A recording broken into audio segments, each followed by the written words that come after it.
Dans un cadre familial et convivial, la ferme de Beaumont élève des agneaux et des porcs en plein air et participe au marché éphémère organisé dans le département de l'Essonne.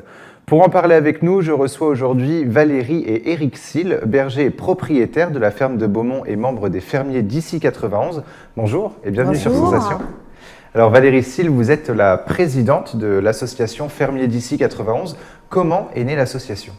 Alors l'association est née d'abord d'un collectif qui s'était créé dans le cadre du Drive Fermier 91, où ça a été une formidable aventure humaine dans laquelle on s'est rencontrés divers producteurs. On ne se connaissait pas forcément puisqu'on vient de différents coins de l'Essonne, alors plutôt effectivement le sud-Essonne, mais on ne se connaissait pas forcément avant et ça a permis de se connaître, de se rencontrer et puis de créer une dynamique entre nous qu'on a voulu continuer sous la forme de l'association Les Fermiers d'ici Essonne, dans lequel on a voulu développer des marchés éphémères. Donc ce sont les producteurs du Drive Fermier qui vous ont finalement suivi et qui vous ont aidé à créer cette association Les Fermiers d'ici 91 ? Tout à fait. Et les marchés éphémères ont été, j'imagine, bien accueillis par les producteurs ? Tout à fait, parce que ce qu'on avait apprécié dans le Drive Fermier, c'était le contact direct avec les consommateurs, de pouvoir échanger avec eux, puisque à tour de rôle, on faisait les distributions nous-mêmes. Et là, le côté des marchés éphémères, ce qui est intéressant, c'est qu'on va ou chez l'un ou chez l'autre. À chaque fois, c'est dans une ferme d'un d'entre nous et on organise le marché chez nous. Les consommateurs viennent, peuvent constater comment on élève, comment on fonctionne, comment on produit et en même temps échanger avec nous en direct. Et c'est ça qui nous intéressait. Alors justement, quels sont les agriculteurs ou producteurs qu'on peut rencontrer lors de ces marchés éphémères ?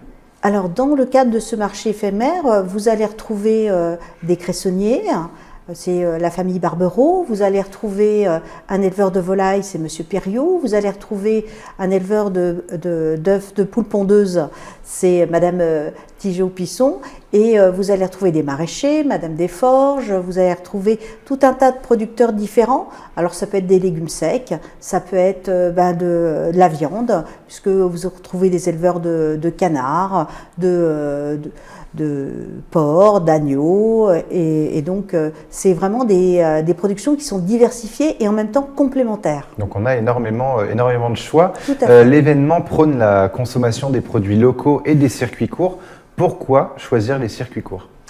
Parce qu'on a voulu se démarquer de la grande distribution déjà, et on veut montrer que dans l'Essonne, on est une terre de ruralité, une terre de production, et qu'on peut faire tout type de production, que ce soit du maraîchage, des céréales ou de l'élevage, et que ce qui nous intéressait, c'était d'être sans intermédiaire avec les consommateurs, de pouvoir échanger avec eux, d'être au plus près aussi de leur goût. Vous êtes d'accord avec ce que dit Valérie, les produits locaux, c'est important déjà dans l'échange avec le consommateur, mais aussi pour le côté circuit court et en dehors des supermarchés ? Oui, tout à fait, puisque pour ce qui concerne, donc je suis berger itinérant, j'élève des brebis pour produire des agneaux de boucherie, et je dirais dans le cadre de la filière ovine, si on utilise des intermédiaires, la filière n'est pas rentable à moins d'avoir de très très gros troupeaux. Donc le circuit court est une façon de faire de l'élevage à d'une façon plus humaine. Plus humaine. Quels sont les mots d'ordre concernant les marchés éphémères ? Parce que vous me parliez un petit peu d'échanges, de conseils, de bienveillance aussi entre les agriculteurs. Oui, tout à fait. C'est aussi l'aventure des marchés éphémères, c'est aussi une aventure humaine et une aventure d'entraide. Montrer que maintenant, le monde agricole, c'est pas quelqu'un qui est tout seul dans son coin, mais c'est un groupe, un collectif qui crée quelque chose, qui échange et qui produit. Et c'est ça qui est important aussi pour nous.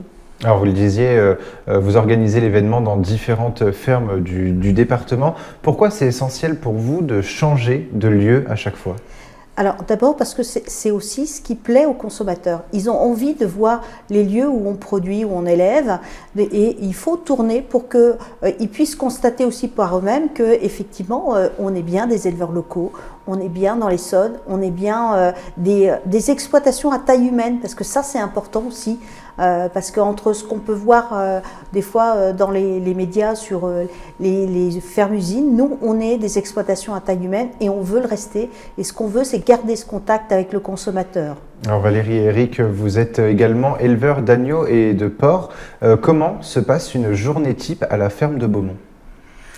Alors pour ce qui est des agneaux, bon, on a une particularité, c'est qu'en fait on est berger itinérant. Et grosso modo une journée quand on est parti en transhumance, si je puis dire, en fait, on est constamment avec les brebis, ce qui fait que moi, je passe 4 à 5 mois carrément avec les brebis et mon camping-car. Donc, la journée commence au réveil par faire le tour, bien évidemment, puisque les moutons sont cotentionnés avec des filets électrifiés avec des batteries, donc de vérifier le bon état des batteries, de vérifier ensuite, de rentrer dans le clos, de vérifier l'état des brebis.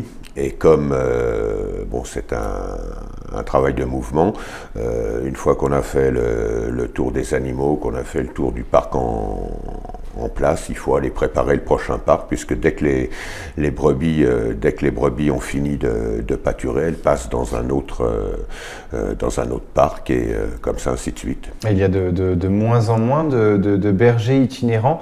Vous êtes fiers de faire perdurer aussi ce métier ? C'est-à-dire que, oui, bien évidemment, et on essaie de relancer dans le département, puis dans le sud d'Île-de-France, une filière ovine, qui a été jusqu'à une époque très importante, puisque toutes les fermes dans la région avaient des moutons. Moutons par un système un petit peu différent, c'était des moutons, ce qu'on appelle du mouton de bergerie.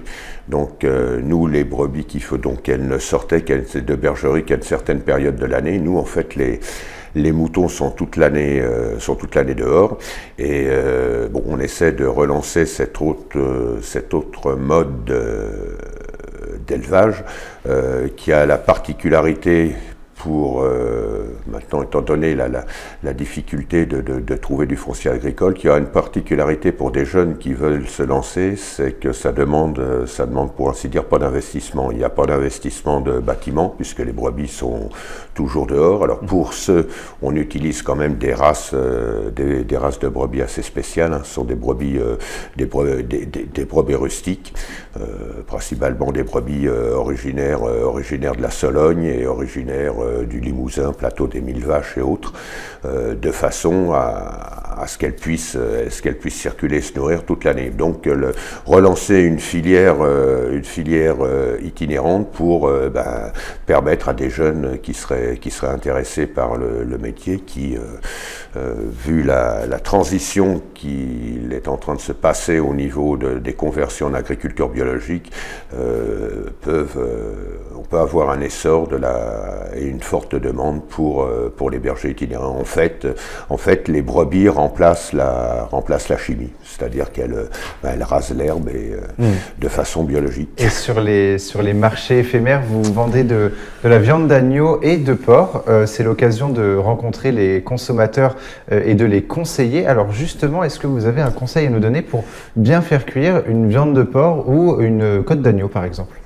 Alors une côte d'agneau, alors par contre, il faut la saisir, mettre un peu de beurre, c'est important de mettre du beurre, même si, on peut en mettre de trop, et puis bien la saisir, qu'elle soit bien grillée, bien dorée pour la manger, puis l'accompagner avec éventuellement une purée de butternut, de mes collègues. Voilà. Après, je vais rebondir parce que mon mari a parlé beaucoup de l'agneau, mais c'est vrai que ce serait bien de parler aussi du porc. Nous, on fonctionne en plein air intégral avec des parcs où il y a de l'herbe au départ. Après, ça finit verdun parce qu'on élève nos porcs sans avoir d'anneaux dans le nez. Les dents ne sont pas limées, les queues ne sont pas coupées et ça se passe très bien. On a des animaux qui sont très équilibrés et on tient à ça par rapport notamment à notre époque au problème de bien-être animal. Merci beaucoup Valérie et Eric Sil d'avoir été avec nous sur Sensation. On peut retrouver plus d'informations sur la page Facebook Fermier d'ici 91 ou la ferme de Beaumont 91. Le prochain marché éphémère se trouvera à Chauffour-les-Étrichy le 19 décembre prochain. Et pour revoir ou réécouter cette émission, rendez-vous sur notre site et application Radio Sensation.